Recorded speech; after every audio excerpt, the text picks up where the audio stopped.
The ego of Joshua Van is getting out of control, and I think it might get him humbled badly by Alexandre Pantoja at UFC 331.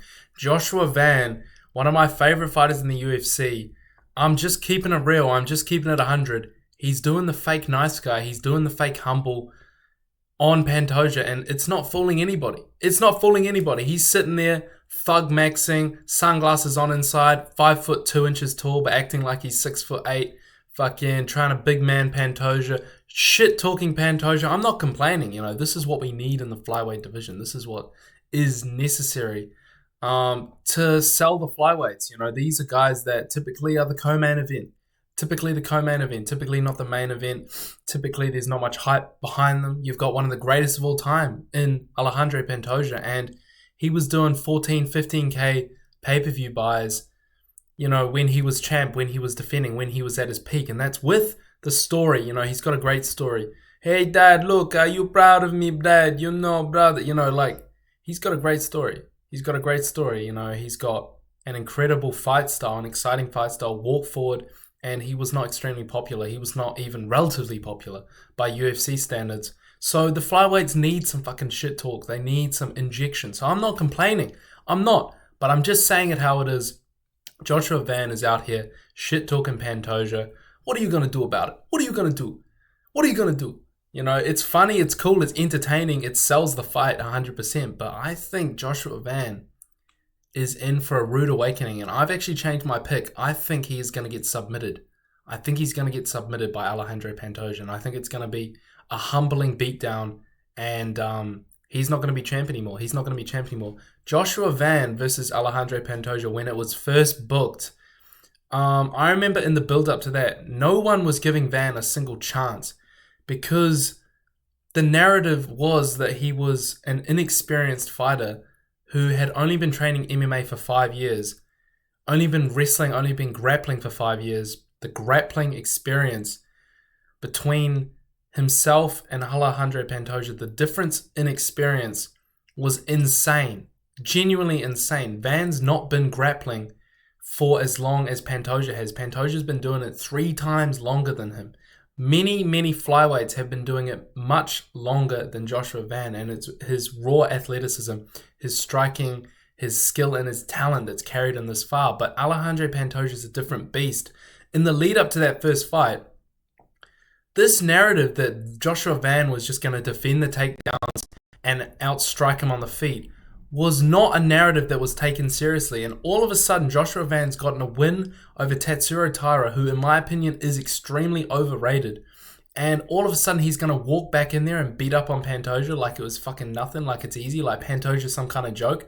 I don't think that's the case. I do think the fight is a lot closer because Pantoja's obviously been injured. He's older now. Van's had more time to prepare. But Joshua Van, he strikes me as the type of guy that doesn't train that hard. I'm not going to lie. I'm going to keep it real. I don't think he trains that hard. I think he's chilling. He's in interviews talking about how he's eating McDonald's. I just think everything about Van's personality, everything about his character, and I might get clowned on for this. I'm sure he trains fucking hard. Obviously, he's a world champion. He trains hard, but I'm not sure he's completely locked in. I think he's the type of guy that has got a bit of an ego right now. And rightfully so. He's 24 years old. He's the champion of the world. He's making good money. He's probably got fucking 3 wives already at this point, what I'm saying? And he's not even Muslim, He's probably living a great life. He's living a champion's life right now. He's young. The ego's crazy. But I truly just think that he's slacking off a bit. And that's coming across in the fucking interviews. It's coming across in the press conference. He's overconfident. He's overzealous. And I think that's going to get him in a little bit of trouble against a guy like Alexandre Pantoja, who, despite having made probably a decent amount of money throughout his career, not like crazy money, he's a flyweight, he wasn't a massive draw, but he was a champion, he was getting pay-per-view points, he was probably on a Miller fight. He was probably on 1 to 2 Miller fight, decent pay. He's made a lot of money, relatively speaking, for MMA, by MMA standards, by UFC standards.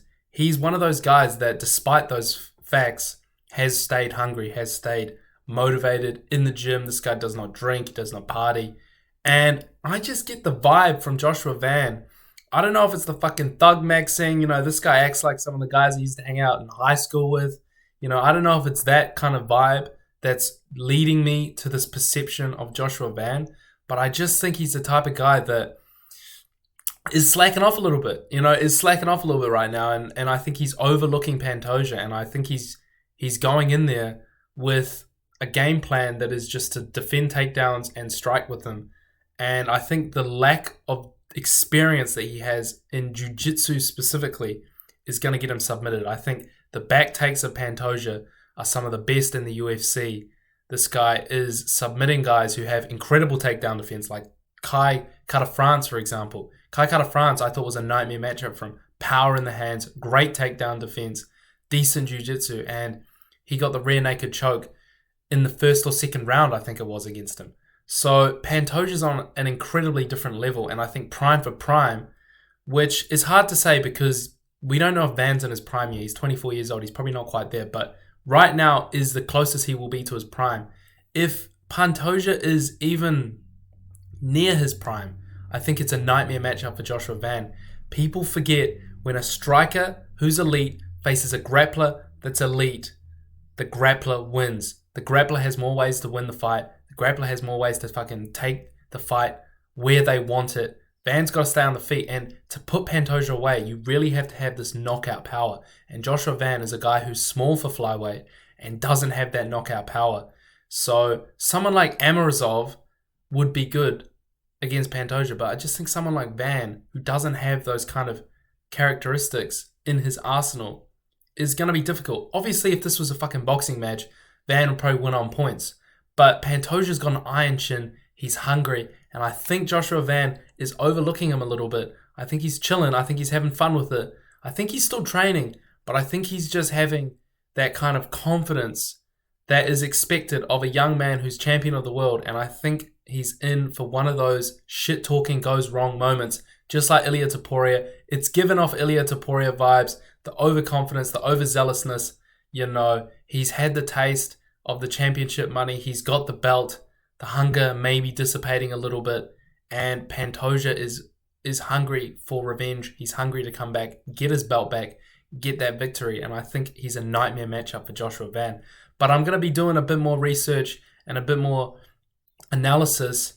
This is kind of just off the top of my head, but I just want to share my thoughts about it because Joshua Van, I'm seeing him in these press conference moments. I'm seeing him in these interviews, He's kind of always been like that, but it just seems like he's on another level where his ego is kind of getting out of control here a little bit.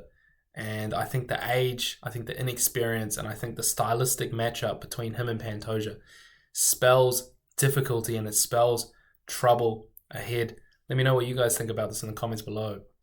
Joshua Van, you know what I mean? You know what I mean? You know what I'm saying? Chief Keef, these bitches love salsa. I feel like it might be a rude awakening for him. Might be a rude awakening for him. Pantoja's great. It just depends how washed Pantoja is. Let me know your official predictions for this fight. I'm predicting Pantoja's going to sub him in the third round. It's going to be a bit of a back and forth war. I think it's going to be a great fight, but Alexandre Pantoja is on another level. The cannibal. This guy, in my opinion, is the greatest flyweight of all time. Demetrius Johnson does not have the all-time wins that Pantoja does. Demetrius Johnson got the title shot off of 2 wins in the UFC. Pantoja's lapped the division, and he had to fight like 6 to 8 times to fucking get the title shot. I think he went on a 6-fight win streak to get the title shot. So, Pantoja's on another level. I think he's going to beat Van, and I think Van is going to get humbled. Bad. Like and subscribe. I'll see you boys in the next one. Much love.